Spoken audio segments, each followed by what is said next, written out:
الحمد لله رب العالمين والصلاة والسلام على أشرف المرسلين سيدنا محمد وعلى آله وصحبه أجمعين. As Tony said, we've started a new class about purification and prayer.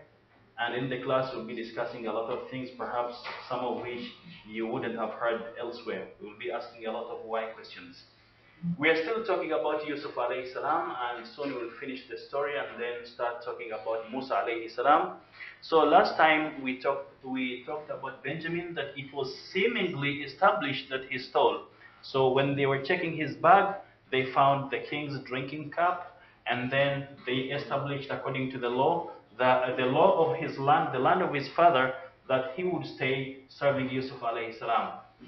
So because Benjamin's brothers and Yusuf's brothers had sworn solemn oaths to their father that they will definitely bring back Benjamin, they wouldn't neglect him the way they neglected Yusuf. So it was difficult for them to leave Benjamin behind. So they tried their best to convince the high minister to release him, but it didn't help. Little did they know that he wanted to stay with him for the reasons that we mentioned before. So when they didn't have any other solution, they had tried to convince the high minister. He was adamant he wouldn't leave him go, so they decided to go. But Reuben, the eldest brother, said, I can't go because I had sworn solemn oaths to my father that I will bring Benjamin. So without Benjamin, I will not go back with you. So Reuben decided to stay, and actually he said he won't leave that country until he gets permission from his father, or until Allah subhanahu wa ta'ala allows him to do that, or finds a way for him to leave the country. So finally they went back home to their father without Benjamin, although their father had insisted at the beginning that you make sure you come back with Benjamin, do not neglect him the way you did to Yusuf alayhi salam, and then you claimed that he was devoured by a wolf. So they were serious in taking back Benjamin, but events happened as we described before. So after arriving back home, they informed their father of the tragic event that happened, after which he cried. Because now it was not only one. Before, he was sad because he was missing Yusuf. Now it's Yusuf, Benjamin, and Reuben, three of his sons. So it was a very sad event, a very sad moment for him. So he told them, every time you go together, you return with one missing. First it was Yusuf, and now it's Benjamin and Reuben. So every time you take your brothers, you convince me, you take them, they don't return. So you come with one missing. So he said, may Allah bring each of them back to me all together. So he was optimistic that time will come when they will all be reunited. So this is an indication that he didn't lose hope.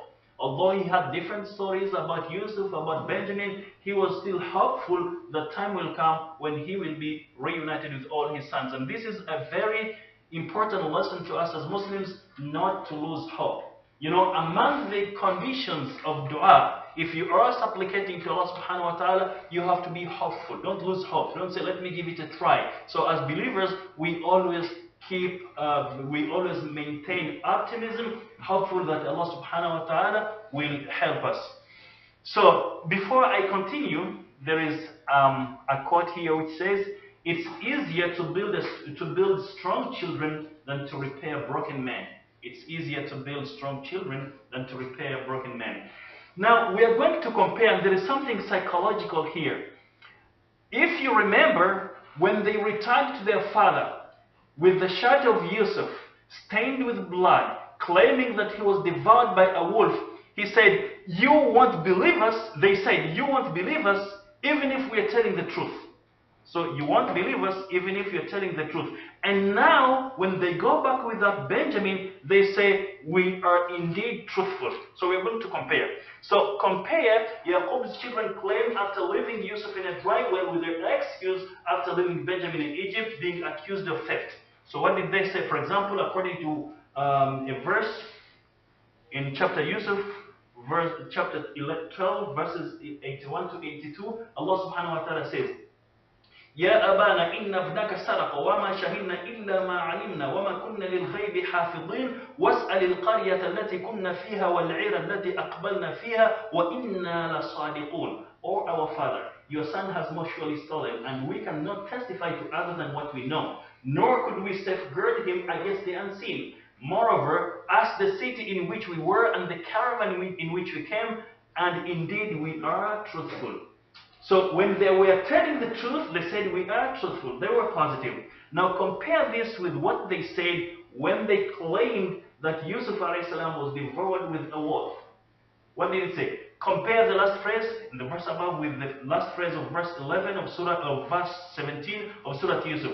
Allah subhanahu wa ta'ala says, قالوا يا أبانا إن ذهبنا نستبق وتركنا يوسف عند متاعنا فأكله الذئب وما أنت بمؤمن لنا ولو كنا صادقين. So the translation is, they said, "Oh our father, truly we went racing and left Yusuf with our belongings, and a wolf ate him. But never will you believe us even if we are truthful." So compare between these two statements.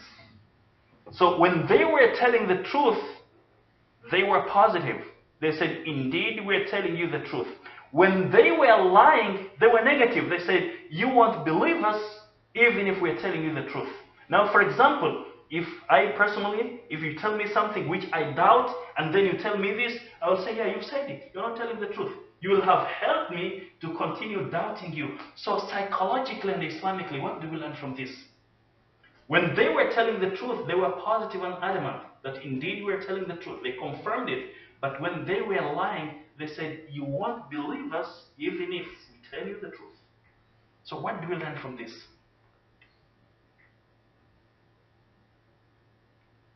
Any comments? Yes, Talal? It is a statement to make them believe. It was a statement? Yeah, to make them believe. To make anyone believe. To make anyone believe them. So by saying, "You won't believe us even if we're telling you the truth," so this would convince someone to believe them? I doubt it. Reading ahead, they made negative comments. According to psychology, a liar makes few complaints or negative comments. A liar makes negative comments. This seems counterintuitive against common sense, but true. But it makes sense that someone trying to create a good impression would want to be positive. People high in the desire to impress others try to cover up their own negative reactions so you will like them and believe them. This is according to psychology. So it depends on how you present yourself. It depends on your reaction, on your mood. So you might give someone the chance to doubt your feelings or to doubt your words because of what you say, the choice of words. And actually, this is why, according to psychology, people will judge others according to who they are. If someone is a liar, he would think that everyone's a liar. If someone doesn't trust others, he would think that they don't trust him. You know, for example, I brought this packet of cigarettes. Does anyone know why I brought it here? Started smoking. I don't smoke, but I use it for educational purposes. Now, this packet of cigarettes is always in my drawer. I use it for educational purposes. I don't smoke. But interestingly, people who see it in my drawer, my colleagues who do not smoke, they don't give any comment. They keep quiet. But those who smoke ask, "Oh, have you started smoking?" So those who have asked me after seeing this and asked, "Have you started smoking?" All of them are smokers. Those who don't smoke don't ask. They see it, but they don't ask.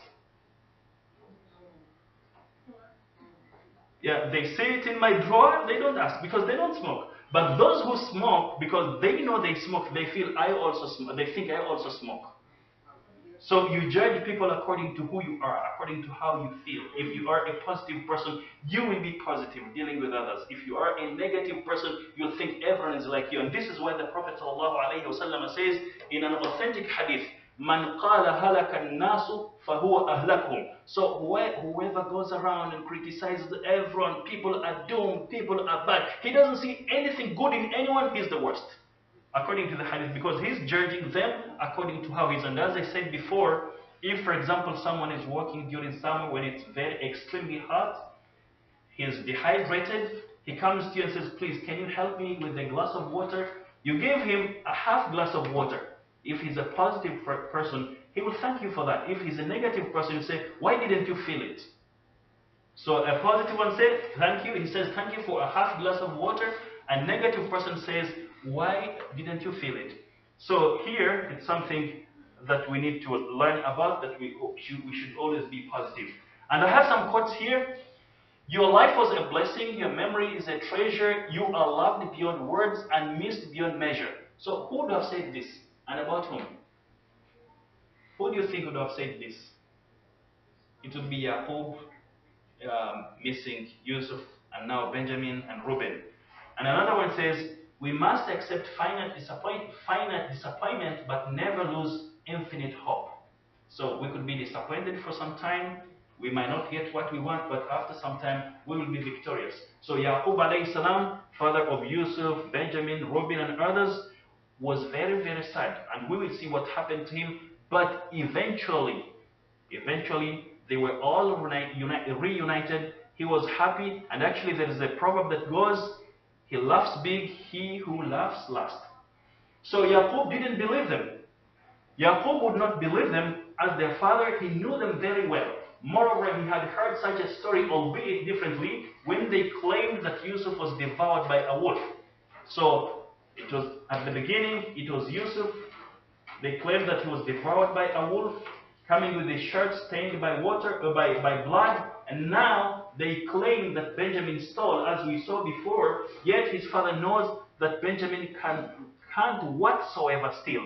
So Allah subhanahu wa ta'ala tells us thus about the reaction of Yaqub, the father of Yusuf, Jacob. He says, قال بل سولت لكم أنفسكم أمرا فصبر جميل عسى الله أن يأتيني بهم جميعا إنه هو العليم الحكيم. So Yaqub said, no, but your own souls have tempted you to do some things wrong. Thus, nothing is left for me but patience without complaining. May Allah bring each of them back to me altogether. Indeed, He is the all-knowing, the all-wise. So Yaqub was always hopeful. Does anyone remember what Yusuf did when his half-brothers were leaving the country, were leaving Egypt, leaving behind them Benjamin and Reuben? Does anyone remember what Yusuf told them to go and tell their father?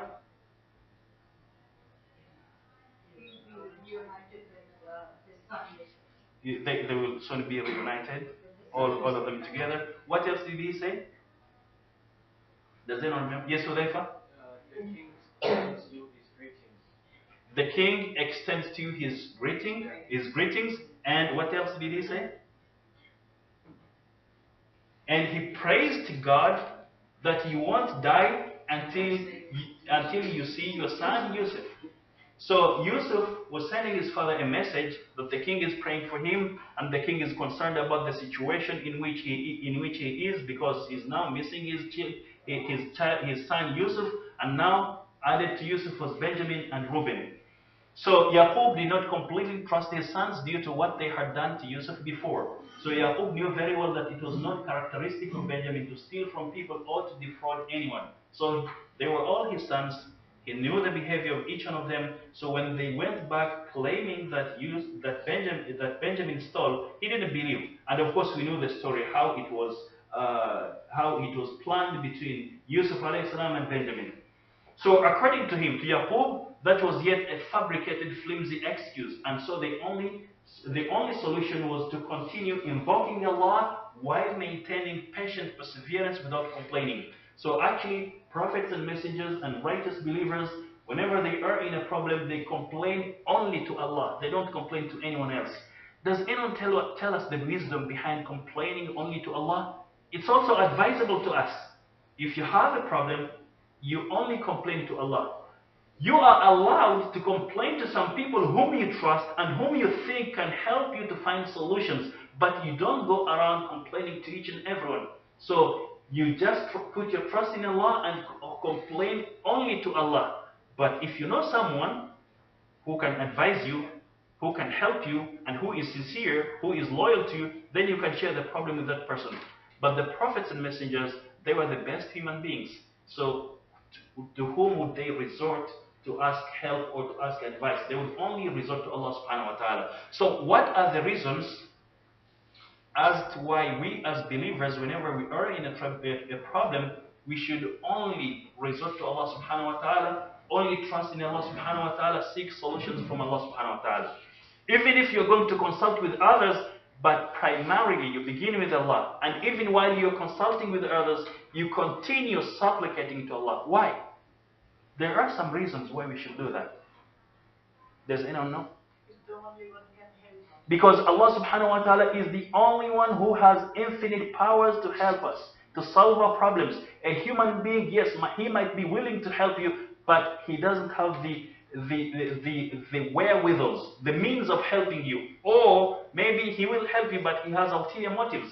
So he's expecting something in return. You never know. He might not tell you, but time will come when he will ask you for help because he did help you before.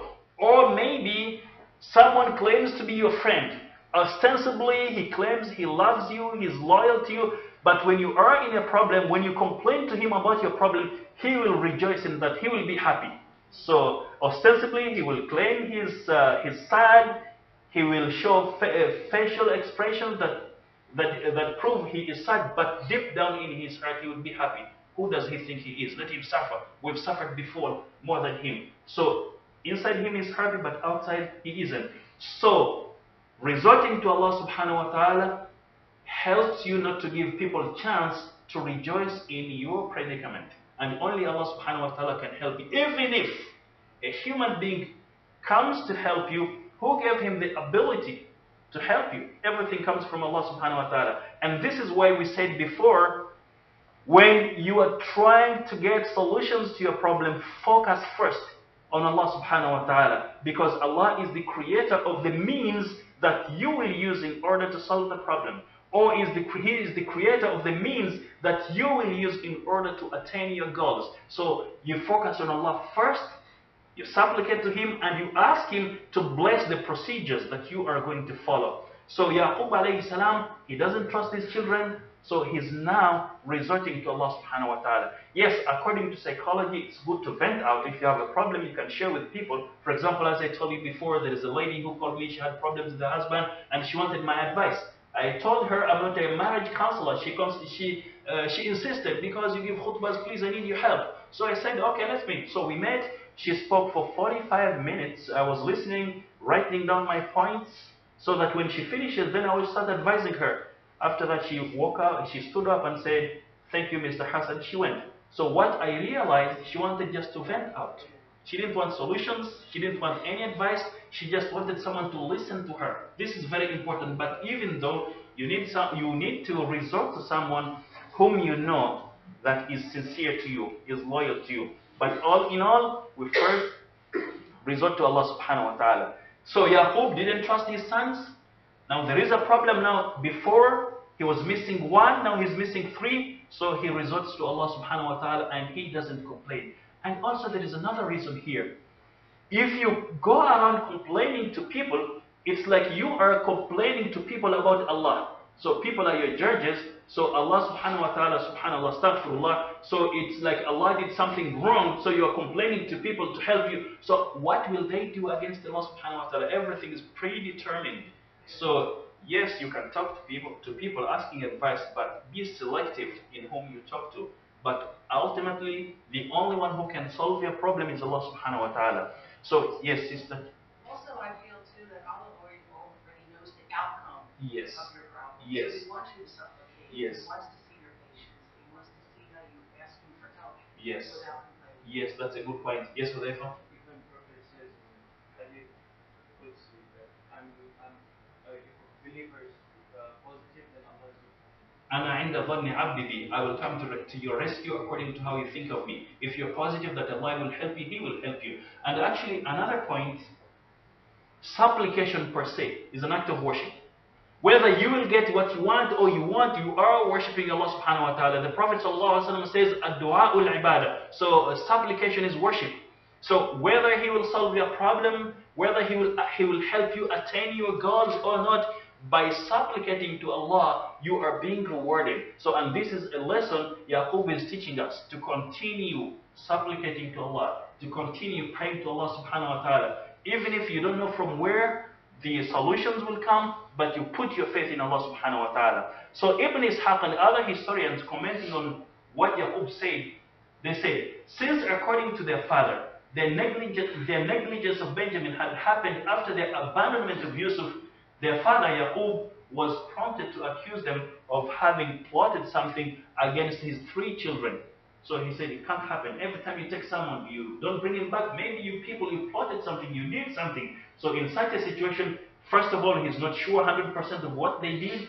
Number two, he's just suspecting them. So what's the solution? It's only to pray to Allah subhanahu wa ta'ala. So I have some quotes here.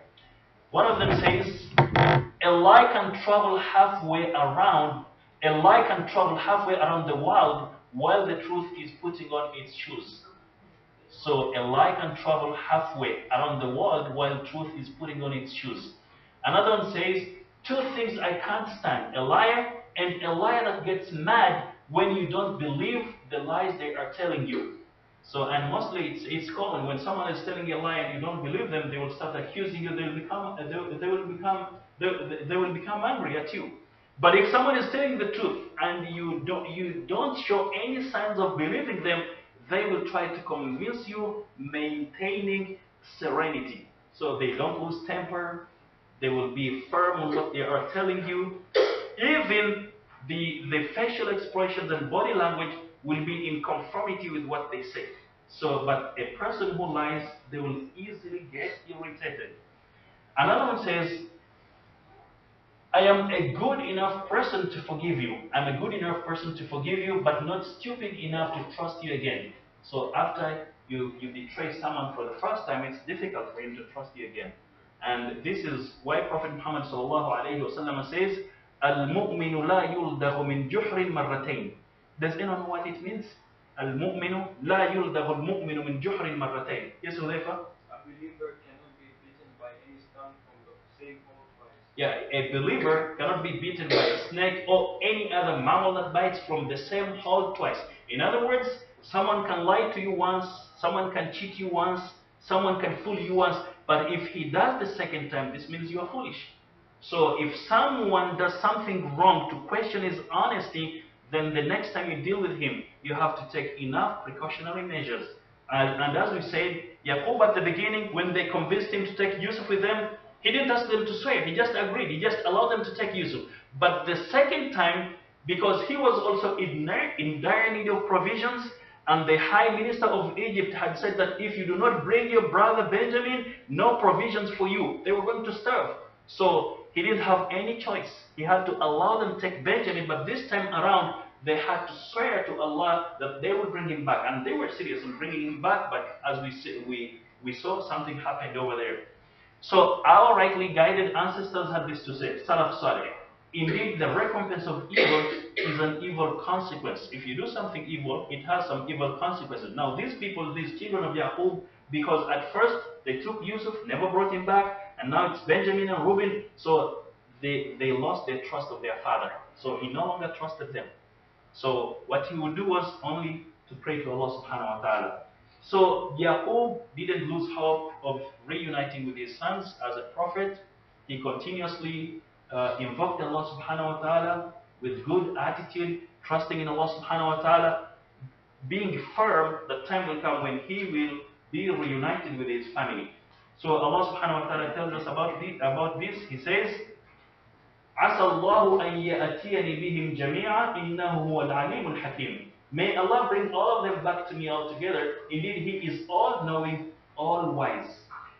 Now here, Allah subhanahu wa ta'ala mentions two things. He says all-knowing, He knows everything, and He is wise. So why did He add the attribute of wise, of wisdom? So He's all-knowing, that could have been enough. But all-wise, why all-wise?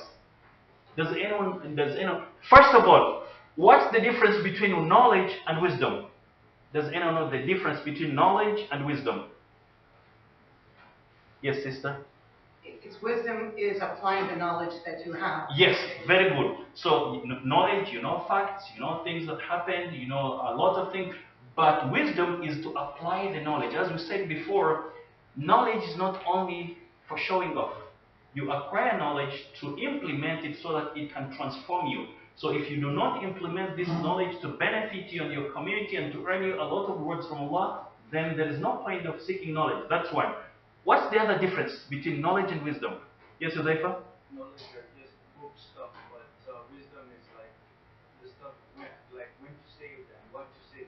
So, knowledge is to know about things, to have facts, but wisdom is to know when to say what and how to say it.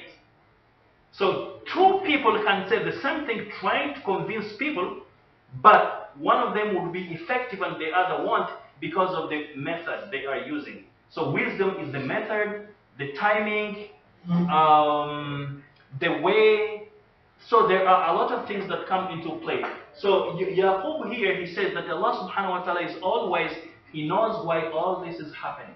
So I can't complain to anyone because Allah has wisdom in what's happening right now. In the end, it's going to be to my benefit. So Yaqub alayhi salam was confident that there is wisdom in everything that was happening. That in the future, there is something good that's going to happen to him. So this is one of the reasons why he didn't complain to anyone. He would only complain to Allah subhanahu wa ta'ala. So actually also he didn't want to give chances to his enemies to rejoice in his misery. So this means Allah will finally reunite me with Yusuf, Benjamin and Reuben. For He knows best how much I'm suffering, going through the pain of separation. Moreover, Allah is all-knowing whatever He predetermines. So everything is predetermined by Allah subhanahu wa ta'ala. So we don't know what will happen tomorrow, what will happen after tomorrow. So there are some things in which we don't have a say, which we can't change. So the only way to do is to surrender to Allah subhanahu wa ta'ala, supplicate to Him to give us a good end. So He possesses infinite wisdom, definite evidences and proofs, and decisive authority. So all authority lies in the hands of Allah subhanahu wa ta'ala.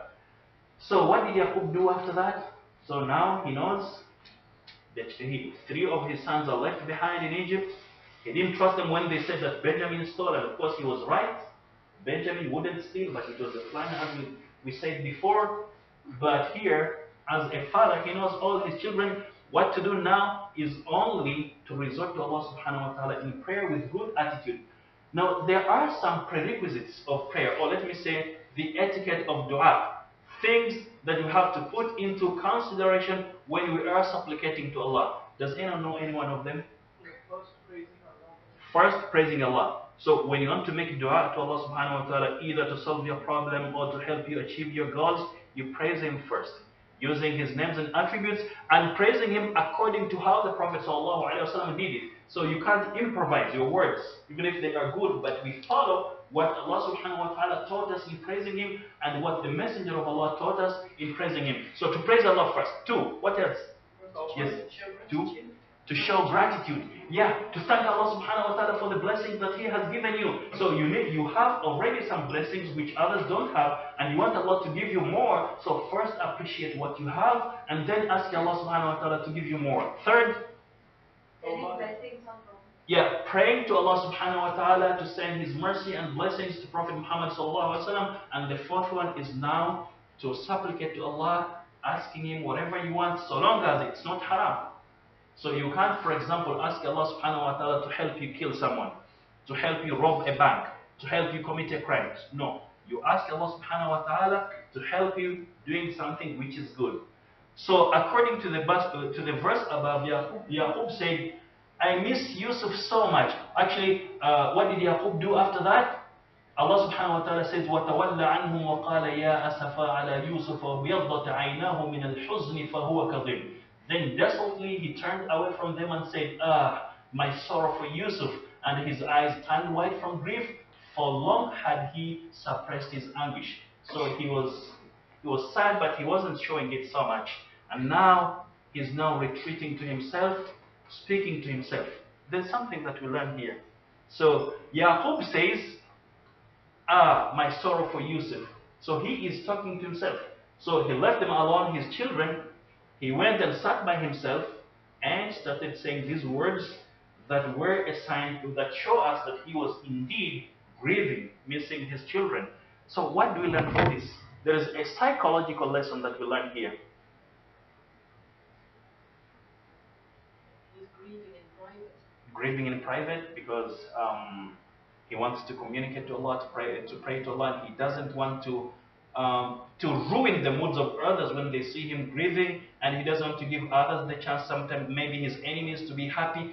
But there is a point here, a very important point. It's a psychological point. Even the prophets have grief. Beg your pardon? Even the prophets have grief. Yeah, even the prophets and messengers, although they were the best human beings, they had feelings like us. They were not different from us. So, for example, if you have a problem and someone advises you to be patient like the Prophet, you can say, no, but that one was a Prophet, I'm just a human being. He was a human being like you, he suffered like you. And actually, in a hadith of Prophet Muhammad ﷺ, he says the people who were most severely tested and tried were the prophets and messengers. One of the reasons, because they will be in the highest positions in paradise. So someone wouldn't say, why didn't Allah choose me to be in this place? Why did Allah choose this and that? It's because they deserved it. When you see how they suffered, you keep quiet. You don't have anything to say. So there is a psychological lesson here. When Yaqub retreats, he leaves alone his children and he begins to grieve, saying some words. There is a psychological lesson that we learn here. Yes? So you vent out your anger, you vent out your sadness by speaking. You speak to yourself. Sometimes they tell us psychologists, when you're angry, you go to a mirror. You can say some words, but don't say bad words. You can shout, you can yell, you can even punch something to vent out. So he was venting out by speaking, oh, Yusuf, and this helps. Even crying helps. When someone is sad and he cries, it helps him psychologically. So this was a psychological lesson that if you're grieving or you're sad because you didn't see someone, you can go and speak to yourself in private, not in public. It depends on where you are. In some places, they could think you went crazy. But it isn't craziness. This is a way of relieving yourself from anger and sadness. It's something healthy. So those psychologists who give us such tips, maybe they read about Yaqub alayhi salam. So it's not something new. It was done by the prophets and messengers. This is why I said before, prophets and messengers did not come only to teach us how to worship Allah subhanahu wa ta'ala, but they also taught us how to live our lives, how to lead our daily lives. So we see everything in their lives. So if we apply whatever they did, it's good for us. So if a psychologist reads this, he will be happy to see that Yaqub alayhi salam vented out by speaking out. This is one. Number two, what else? What else? When Yaqub says, my sorrow for Yusuf. So he's alone. So when you keep mentioning the name of someone you love, whom you haven't seen for a long time, it gives you some relief, right? So Yaqub is teaching us this. So according to the verse above, Yaqub said, I miss Yusuf so much that I'm unable to control myself. His old wound was suddenly reopened, and to it was added a new injury. So he had already gotten a wound because he was missing Yusuf, and now it's Benjamin and Reuben, so it's becoming so much. As such, he wept for so long. Thus his eyes became white with sorrow, and he fell into a silent depression. So great was his pain and grief that his eyes could no longer shed tears, and so he suppressed his grief and yearning for Yusuf. So time came when tears would no longer come. I've seen some people, for example, who lost a lot of relatives, and they tell you, that I've been crying for a long time now, I don't have tears in my eyes. So he had cried a lot, crying for Yusuf, Benjamin, Reuben. He was so sad until now his eyes became dry. So despite the fact that Prophet Yaqub was full of sadness, he didn't show it to anyone. He succeeded in suppressing it completely, depending on Allah. So whenever he was by himself, he would be sad, dejected. He would say some words to get relief, but in public, he didn't show it to anyone. Can we brainstorm? Why didn't he? So when he's alone, he's sad. He cries. He's dejected. But when he's in public, he doesn't complain to anyone, and he doesn't show anyone that he's sad. So he was only complaining to Allah. What do we learn from this? Yes, sister. Wisdom is usually a characteristic that you associate with age. Mm-hmm. It's acquired with age. Wisdom is usually attributed to old people. Mm-hmm. So he's a fine example of an older person, isn't it? He's acquired his wisdom. Mm-hmm. So in public he puts up a front, but in private he shows his grief. He's a wiser old man. Mm-hmm. So he was a wise old man who would grieve in private, but in public he was showing to people that he was a positive person. Yes, sister. Well, one reason why maybe he didn't show it in public is because to be a good example, to show the others, because prophets and messengers were brought to us for us to learn from them. So he was teaching them the right way to handle their problems as well. And also, when you show your weakness, you make yourself gullible. And people, like you said before earlier, your enemies will see your weakness or that you're at a weak point in your life, and they can use it against you. Yeah, that's true. And actually, as a reformer, as a prophet, as a role model, he didn't want others to be affected by his attitude. You know, when you're talking to people who have problems at home, and this is why in in working places, for example, they tell you if you have problems at home, don't bring them at work. If someone fought with with his wife, for example, he's a manager, he had some misunderstandings at home, when he comes to work, he starts yelling at everyone. No, whatever problems you have at home, leave them at home. When you are in public, you are another personality. And actually, there was a report that was written about some celebrities, majority of them. The report said that in public, they would smile, they would laugh, they would give the impression that they are happy, but in private, they are miserable. So because they don't want their fans to be sad, or their fans to lose trust in them, or their fans to start questioning what they do, so they in public they are perfect, but back home they know who they are. So all in all, as human beings, we all have problems. So your problems should not affect the way you deal with others. So you deal with others, you want to give them hope. For example, Yusuf alayhi salam, when he was in prison, he would always help his fellow prison mates. Give them food, give them water, and when any one of them was sick, he would try to treat them. Yet he was also suffering like them, but he was giving a helping hand. And by the way, by doing this, he was also helping himself. Can anyone tell me how was he helping himself? So someone in prison like him, he doesn't have food, Yusuf would give him food, would give him water, and if he was sick, Yusuf would try to treat him. And if someone was very, very sad, Yusuf would advise him to make him calm. So how do you think he benefited from that? To gain the trust of those people, because he was a reformer. So even in the jail, he was talking to them about worshipping Allah. And actually, after doing that, he would go and pray. So they would ask him questions, and he would explain to them. This was a way of da'wah. So you do actions first, and you gain the trust of the others, or these actions that you do will trigger the curiosity of others. Then they will start asking you questions about your beliefs, and whatever you tell them, they will believe it because they have seen it in action. This is why they say actions speak louder than words. So he earned the trust of the people, of the prison inmates, and whenever he told them about worshiping God, they would listen to him because they had seen a different behavior in him. What else? Yes, sister? Beg your pardon? Getting the words from Allah subhanahu wa ta'ala. So he got the words from Allah subhanahu wa ta'ala by helping his fellow inmates. What else? Yes, brother? It's a source of happiness for him that he's able to help. Yes, it was a source of happiness for him. You know, sometimes when I travel, I see people from the developed world traveling to some poor countries. They want to volunteer in their own capacities. Sometimes I ask them, I tell them why. You know, they say, some of them say, you know, my psychiatrist told me to go and volunteer because I had broken up with my husband. I was so depressed. So I went to my psychiatrist, and he said, you have to travel, go and bury yourself in some activities. You'll forget all your misery. So it's a way of forgetting your problems. So when you preoccupy yourself with working, doing something worthwhile, you are forgetting your problems. Even some pain, even if you have a pain, you don't feel it when you're busy. And this is why we always advise people, when you retire, don't just sit home and sleep and eat. Go and do something.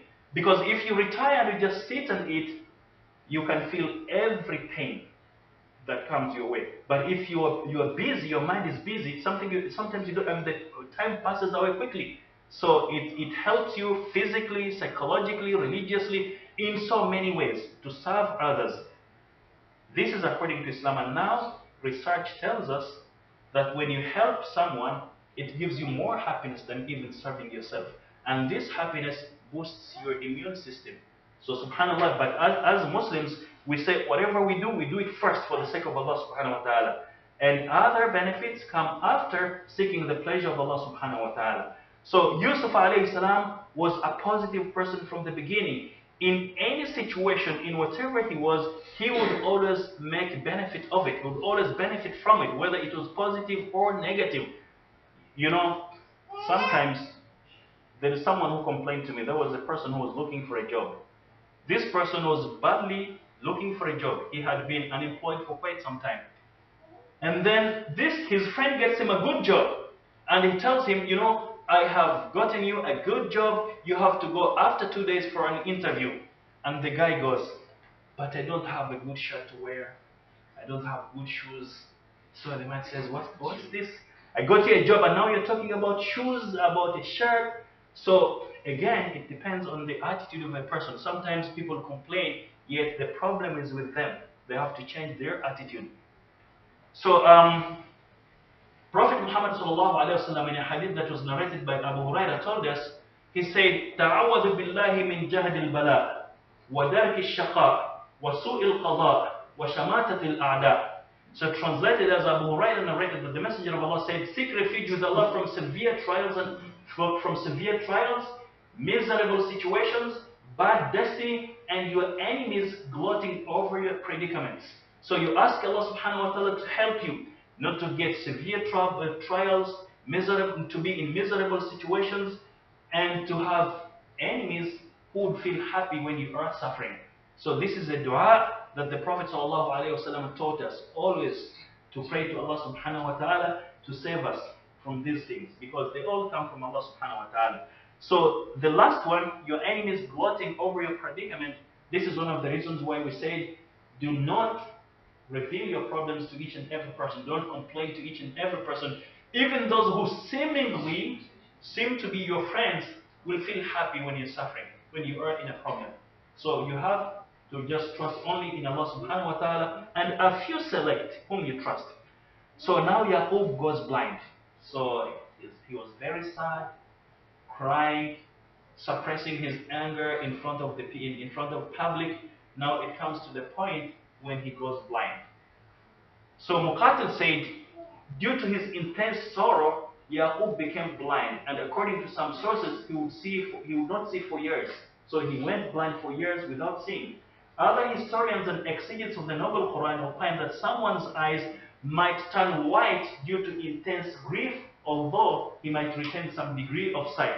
So if someone cries a lot, he's always sad, dejected, it continues for a long time, this might make him somehow lose his sight. So in brief, they said that Yaqub's eyes turned white due to intense anguish, dejection, and frequent weeping. So weeping always. Now, is crying bad? If you have a problem, if you cry, is it bad? In some cultures, if you are a man and you cry, people say, you don't cry like women. Is it right? Anyone can cry. If you have a problem, it's a way of relieving yourself from sadness and agony. And actually, even the Prophet ﷺ cried on so many occasions. For example, when his son Ibrahim was ill, he went to visit him, he kissed him, he hugged him, he smelled him, and the second time he went to visit him, he cried. And Abdul Rahman bin Auf was surprised. He said, even you, O Messenger of Allah, wa anta ya Rasulullah, you're always telling us to be patient, to persevere, you're also crying. The Prophet ﷺ said, Inna al-ayna tadma' wal-qalba yahzan wa la naqulu illa ma yurdillah. So when we are sad, we will weep, we will cry, and our hearts will be sad, but we can't say any negative statement about Allah. So yes, we cry, we're sad, but we can't say anything against Allah. You know, sometimes when they have problems, for example, if someone lost 2 of his dear family members in a month, he would complain, why only me? Why do only my people die? Other people still have their relatives. Is it good for a believer to say such statements when he's in trial? So the Prophet also cried when Ibrahim died. So it's something normal. If you're sad, if you lose your loved one, you cry. So Yaqub was missing Yusuf, and now it was Benjamin and Reuben. So he cried a lot. And as a result, he went blind, and we can't blame him for that. So now his sons, when they saw him now in such a situation, they sympathized with him. So they said, قالوا تالله تفتأ تذكر يوسف حتى تكون حرضا أو تكون من الهالكين. So the translation, they said to him, the sons of Yaqub, by Allah, you will continue mentioning and remembering Yusuf until you are thoroughly drained or fatally ill, or you will become one of those who have perished out of grief. Now, if you sympathize with someone and someone is in agony, suffering, is this how you can talk to him? What should they have said to him? Yes, they were sympathetic, they sympathized with him, but are these the appropriate words for them to say, to tell him? So what should they have said? Can you brainstorm here? No, now his three sons are missing. He loves them all. He's grieving. He became blind. Now this is what his sons are telling him, who claim they are sympathizing with him. So what would they have said? You should comfort him. Words of comfort. Words of reassurance. Like, for example? For example, one day when you go to paradise, you will be rejoined with them. You will have them with you for eternity. And you miss them now, but you will be with them. You will be rejoined with them with eternity. And don't lose hope. There's always the possibility that you will be rejoined with them. Stay healthy. Stay in good mind. So that when you see them, you can enjoy their company. Yeah. Any other suggestions? What they would have said? It's also a negative statement that they're saying about Yusuf. Yes. They could have changed it in inshallah you will see him. Yes. You might still be alive. Yes. Still have hope. They're saying everything negative. You're going to get sick. You're going to get ill. You're going to be trying to think of the down. Yeah, you know sometimes friends don't know how to advise their friends. Someone complained to me that whenever he goes to his friend, he resorts to his friend to vent out his anger. Every time his friend blames him. You are the cause. Why did you do this? So he says, I go to my friend, I just want to vent out. So why does he blame me? So he stopped complaining to his friend. So positive words are very important, especially if someone is sad. And this is an act of worship. Does anyone remember the hadith when a man came to the Prophet ﷺ and said, what can I do to avert the hellfire and go to paradise? So, what will save me from the hellfire and take me to paradise? Then he went on and on, asking questions asking the Prophet ﷺ a lot of questions. Does anyone remember what the man was saying? So the first one, the Prophet ﷺ told him, believe in Allah. So if you want to be safe from the hellfire and go to paradise, believe in Allah. The man said, with belief, there is action. So yes, I believe in Allah. What shall I do to prove my belief? So what did the Prophet say? Give charity. Then the man said, if I'm poor, I can't give charity. What did the Prophet say? Advise someone. So the man says, if I'm ignorant, I don't know what to say, what shall I do? Help someone. So if I'm poor, I'm weak, I can't help someone, what shall I do? The conversation went on and on until the Prophet ﷺ said, say good words, and if you can't, avoid harming people. So avoiding harming people, you are actually worshipping Allah. You're getting rewards. This is charity. So if you can't benefit someone, at least don't harm him. Now, if you can't say good words to someone, instead of saying negative statements that will add salt on injury, just keep quiet. It's better you keep quiet or just cry. That's enough. So, do we need to pay money to say good words? Do we need to pay money to advise someone? So it's easy to go to paradise if we just we're determined to do that and we explore the possible means of doing that. So when his son saw him suffering as his condition worsened, day by day, they sympathized with him and were unable to bear it. So they said, by Allah, you will not cease mentioning and remembering Yusuf until you ruin your health or even die. This is negative. So Ibn Abbas said, by that they meant you will continue remembering and mentioning Yusuf until you become physically feeble and mentally deranged. So again, it's something negative. So you don't tell someone that when someone is sad. So Mujahid on the other hand said, they meant you will continue to remember and mention Yusuf until you become fatally ill. So actually they're threatening him here, not comforting him. So when someone, and actually this is another thing. When you visit someone who is fatally ill, and we're not sure whether he will survive or he will die, you know, I have heard some people. I went to visit some patients in hospitals and homes, and people start, someone is very, very ill. Your relative so and so died yesterday. Your grandfather died 2 days ago. So someone is critically ill. You're telling him about death instead of giving him good news. So we should always be considerate of the situation of the people.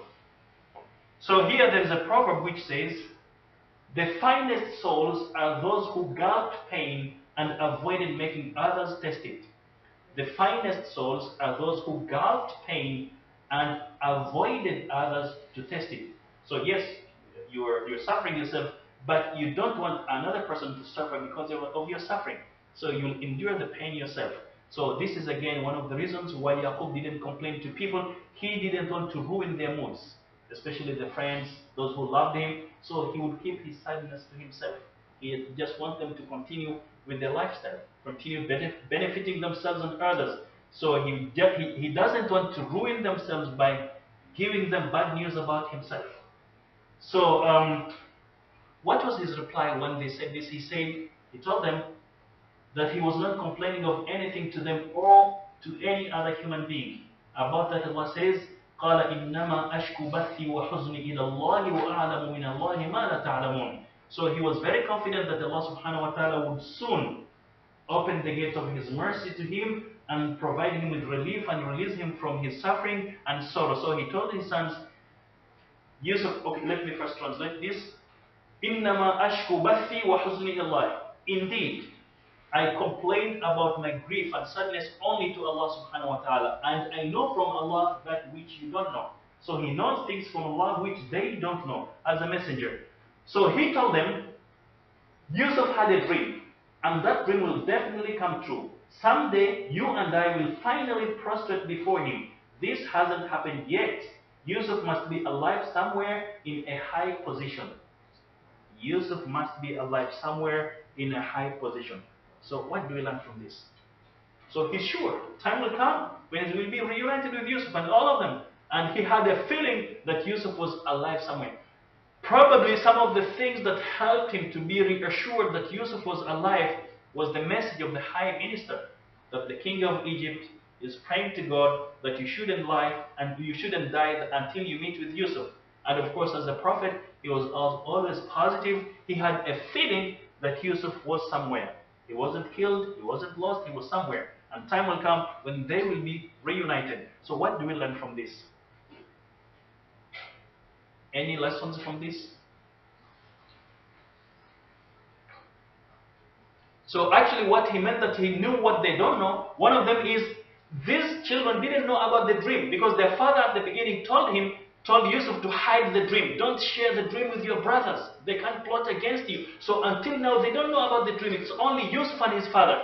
Now based on this dream, his father was confident that we will be reunited. Now he's telling his sons, Yusuf had a dream. Now they are not in a position to harm him. Yusuf is a high minister. What will they do now? Even if they know now, there is nothing they can do about it. So he's giving them assurances that he's going to meet with Yusuf. Yes, brother, you wanted to say something? Okay. So according to Al-Hasan al-Basri, Yaqub told his son thus, indeed, the only one I beseech to enable me fulfill my desire is Allah subhanahu wa ta'ala, and He's the only one I complain to about my sorrow and grief. Only Allah subhanahu wa ta'ala. So he went on to tell them, and I know from Allah what you do not know. This means I know for sure that Yusuf's dream is true, and definitely it will come to pass, and I will finally prostrate before him. So Yaqub was very confident, because Yusuf had shared with him the dream, and he had told Yusuf not to share the dream with his brothers because they would be jealous and then harm him. So until now, they are unaware of the dream. But Yaqub knows. So Yaqub is sure that time will come when they're going to meet with one another and they will finally be happy. And as we will see next week, his sight was restored when he saw the shadow of Yusuf alayhi salam. So one of the bona fide companions of the Prophet by the name Sa'd bin Abi Waqqas tells us that the Prophet ﷺ said, أشد الناس بلاء الأنبياء ثم الأمثل فالأمثل يبتلى الرجل على حسب دينه فإن كان في دينه صلبا اشتد بلاؤه وإن كان في دينه رقة ابتلي على قدر دينه فما يبرح البلاء بالعبد حتى يتركه يمشي على الأرض وما عليه من خطيئة. So the translation is Sa'd ibn Abi Waqqas narrated that the Prophet ﷺ said, the most severely tested people are prophets. Then the next best and the next best. A person is tested according to his religious commitment. If he is steadfast in his religious commitment, he will be tested more severely. And if he is frail, then if he is frail in his religious commitment, Then his test will be according to his commitment. Trials and tribulations will continue afflicting a person until they will leave him walking on the earth, bearing no sin on him. So a person will continue getting problems after problems. So these problems will wipe away his sins until he walks without any problem. So what do we learn from this hadith?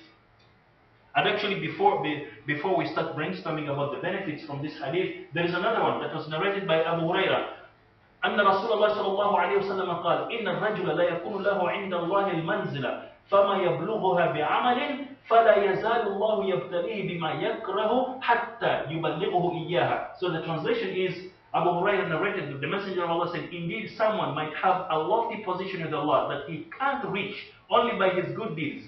So Allah will continuously test him with what he hates, by which he will reach it.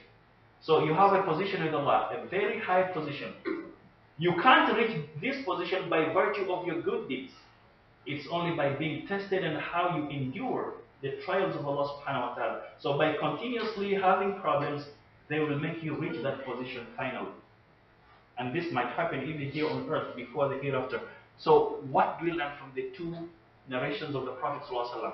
The first one and the second. So a person is tried and tested according to his religious commitment. Why? First of all, it's a mark of belief. Allah will test the believers to see their convictions. And when you go through the trials, you come out of those trials, you earn Allah's pleasure by passing those trials and running this life. Yeah, that's a good point. There is one. Yeah, the other thing is, people say, well, what's the difference between punishment and trial? So there is one point here. You know, Arabic is very profound. And sometimes when a text is translated from Arabic into English, it could give another impression. For example, there is a verse in the Quran, in some translations it says, Allah will continuously test you until He knows who is a believer. So which means the knowledge of Allah is progressive. So before testing you, He doesn't know. Is it true?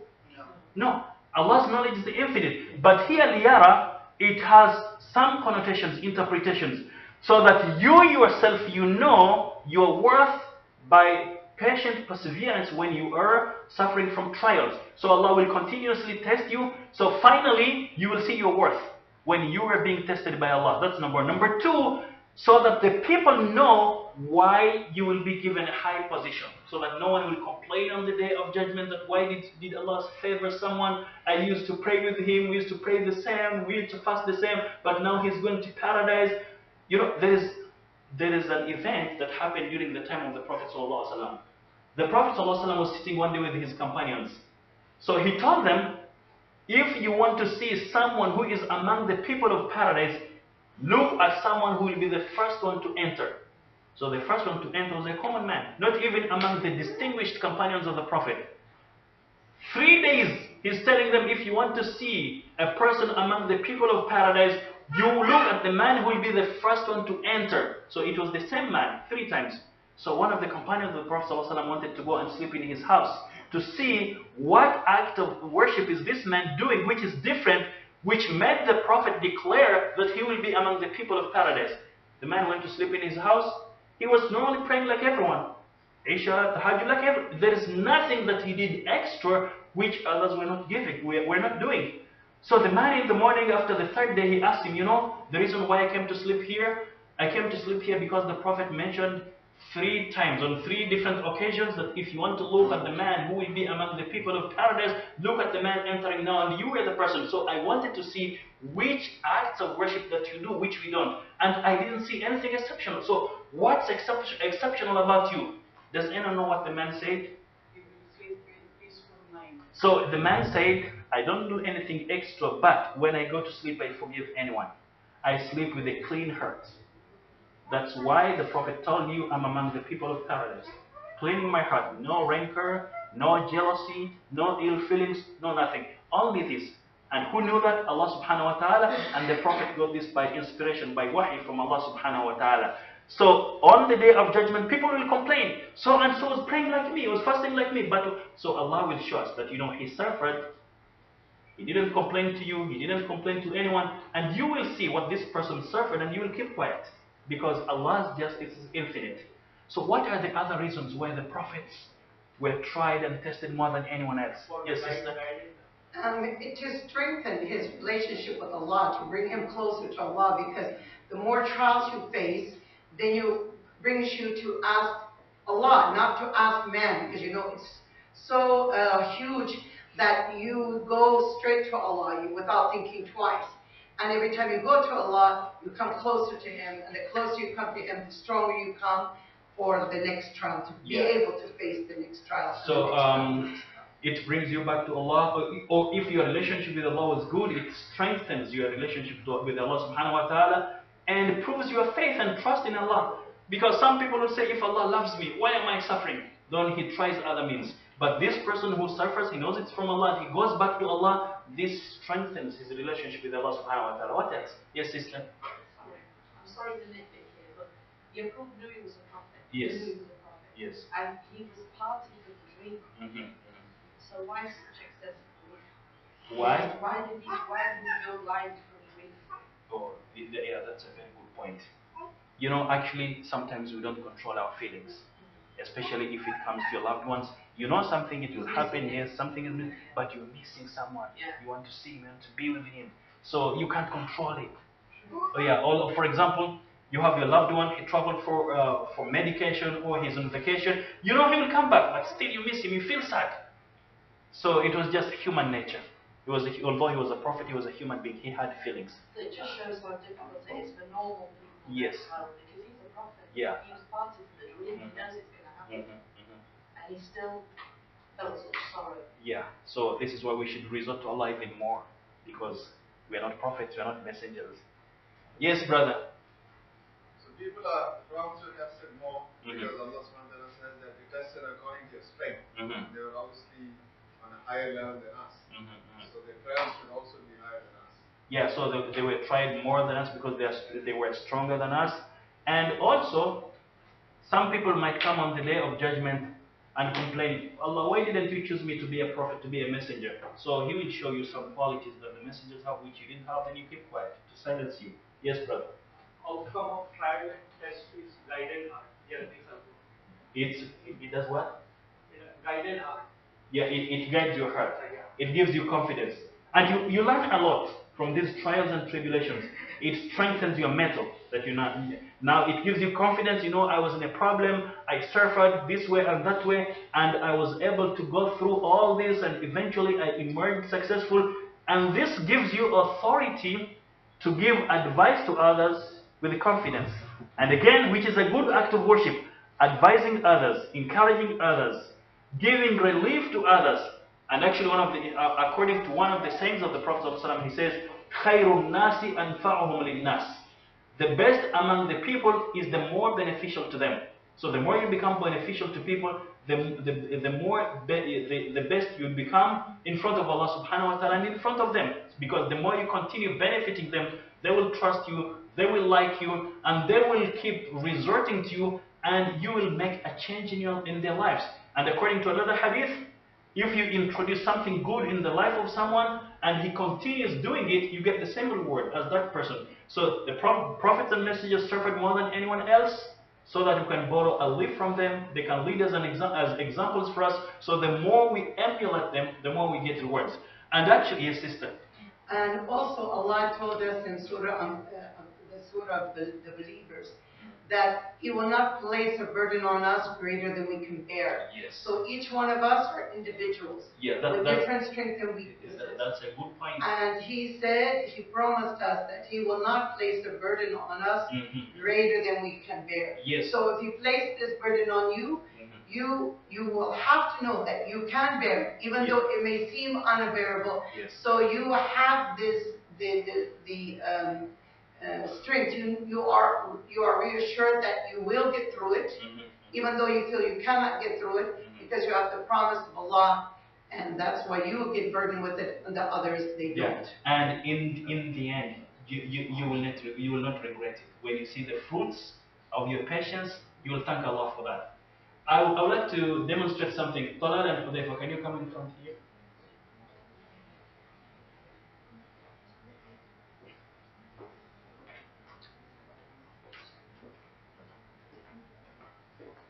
Okay. Now, for example, both of them, Talal and Hudayfa, both of them have PhDs in poverty alleviation.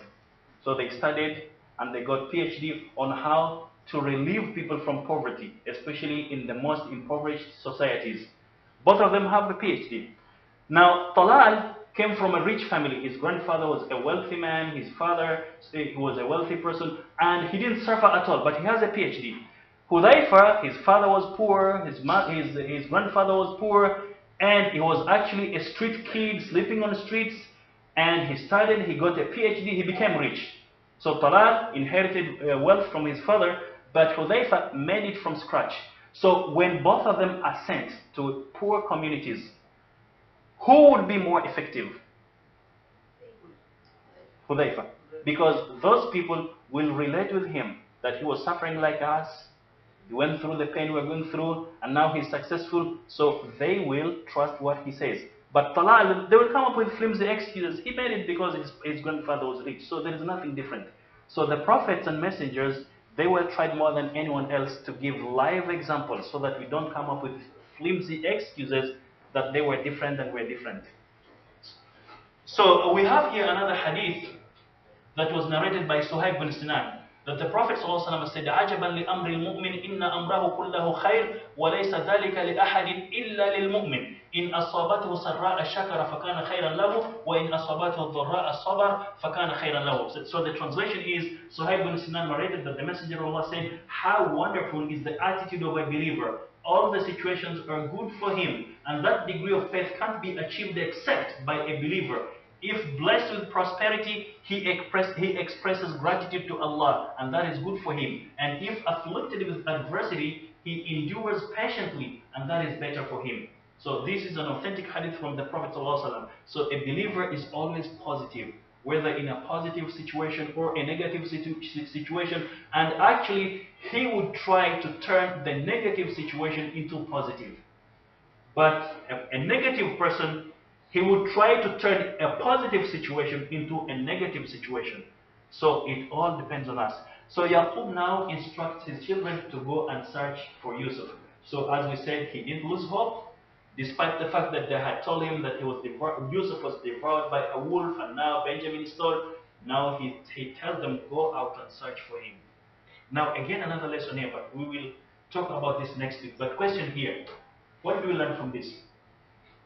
Action, not just words. So action, not just words. Don't say, I am a prophet, I'm a messenger of Allah, just I will pray and Allah will bring him to me. No, we have to work. What else? What else? Now you see, throughout history, from Adam alayhi salam up to Prophet Muhammad sallallahu alayhi wasallam, although all those prophets and messengers tried very hard to avoid problems to be successful, it was not by virtue of the means that they resorted to, it was by virtue of divine intervention. For example, when Musa alayhi salam reached at the shores of the Red Sea with the children of Israel fleeing from Pharaoh and his army. So they reached at the shore of the Red Sea, no boat, no ship, no any vessel to transport them to another shore. Behind them there is Pharaoh and his army. In front of them there is the sea. Now the children of Israel said, inna la mudrakun. They're going to apprehend us. We don't have any solution now. What shall we do? They're going to catch us. Musa says, inna ma'iya rabbi sayahdin. I have my Lord. He will guide me. Although Musa didn't know from where the solution would come, he didn't have any clue, but he had faith in Allah. As we said before, Allah says, trust me and I will show you. A human being says, show me and I will trust you. So Allah wants your trust. So Allah tells him, strike your rod, your staff in the sea. Now, what can the staff do to a huge sea?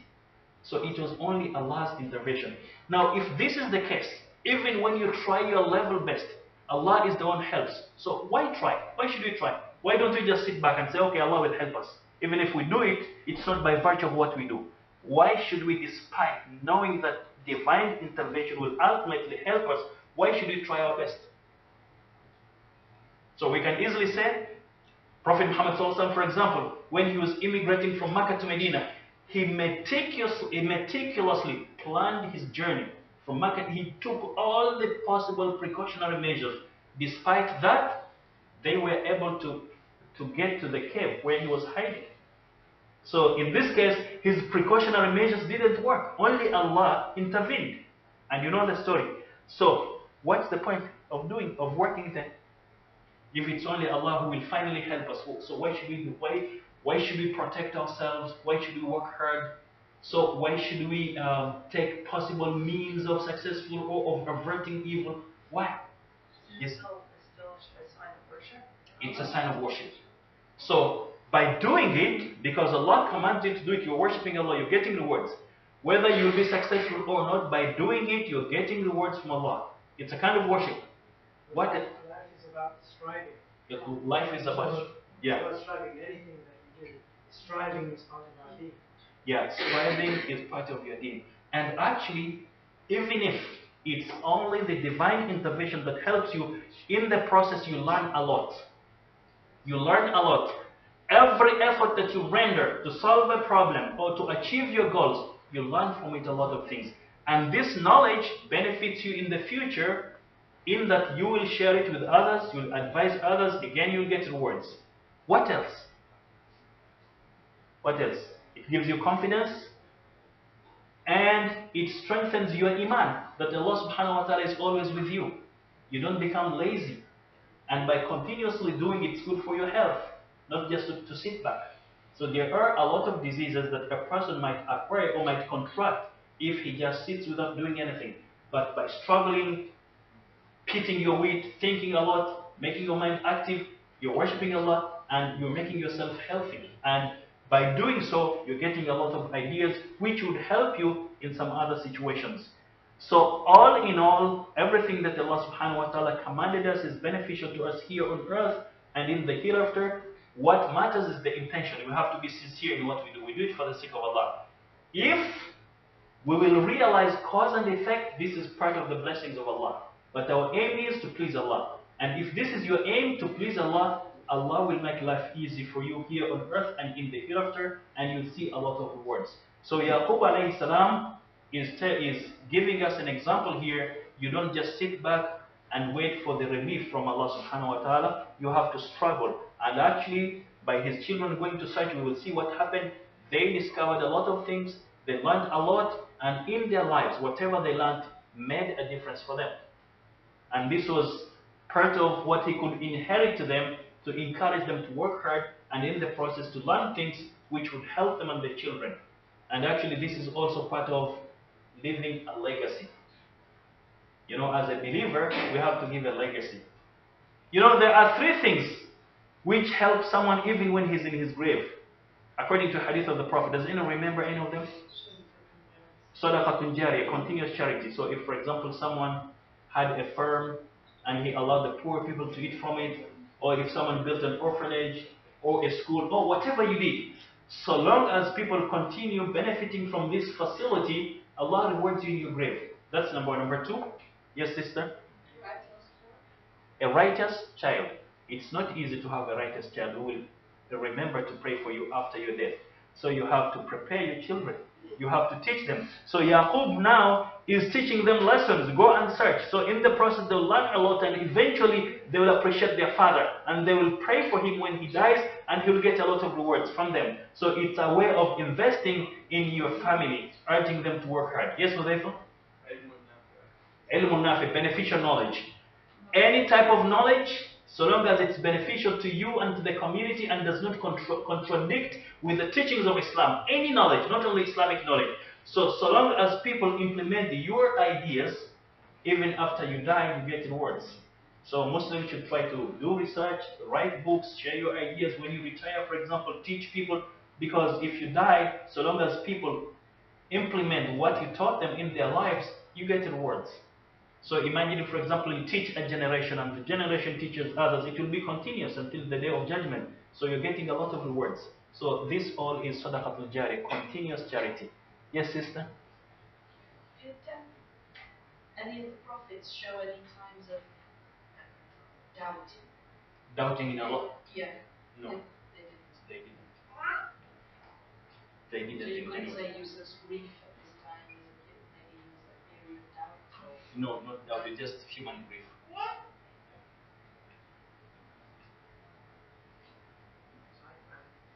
I thought when he was crying to himself, when other people were seeing him, it showed that he had lack of faith. And he's thinking of that way a little bit too. He was going for himself. Yeah, but he was crying to himself. And actually, when you have a problem and you cry to Allah, this is also another act of worship. You're humbling yourself to Allah. This is people saw him show his lack of faith. Or his weakness. Yeah. So this is one of the reasons why he didn't show it to other people so that they could misinterpret it. So he would retreat, grieve alone, complain to Allah, but in public he was contained. He maintained serenity. Any other questions or comments? Yes, brother. We talked about trials and tribulations. All the prophets we've been studying told about the trials. Some seem to have more than others. So, and we talked about that trial testing people and diseases. So, can you say that if someone is not tested in obvious ways, that his iman is low? No, we can't say that. So Allah tests people in different ways. Now, for example, if you read the stories of the prophets, every prophet was tested differently.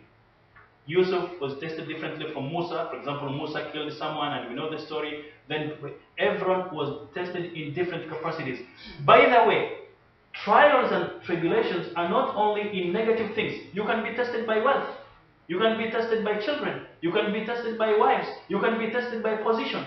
So it's not only negative. Allah tests you with something good which you like to see how you will benefit people with it, how you will behave when you have this blessing. So by having a blessing, you're actually being tested by Allah. So if you misuse it, you misuse the blessing, or if you look down upon others because you are more advantaged than them, then you have failed in the test. So we don't have the same test, we have different tests, so Allah subhanahu wa ta'ala knows better. Yeah, any other questions?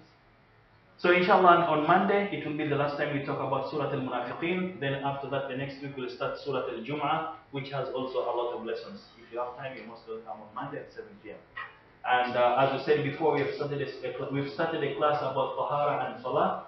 If you have time on Wednesday, it begins at 11 until 12. Jazakumullah khair.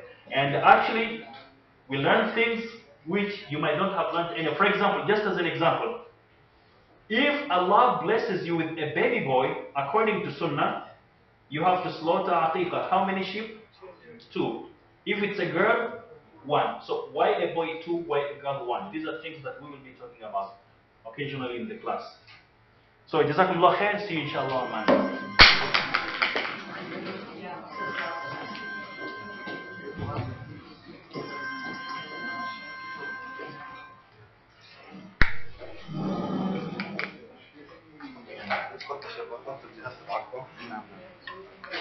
شوي رجع لورا ورا شوي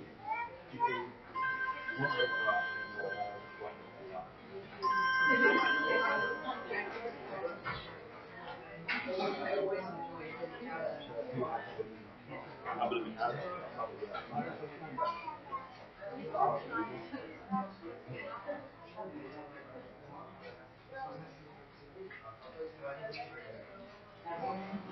إذا تردنا وصلنا في المرة أو أجي من الكرسي عشان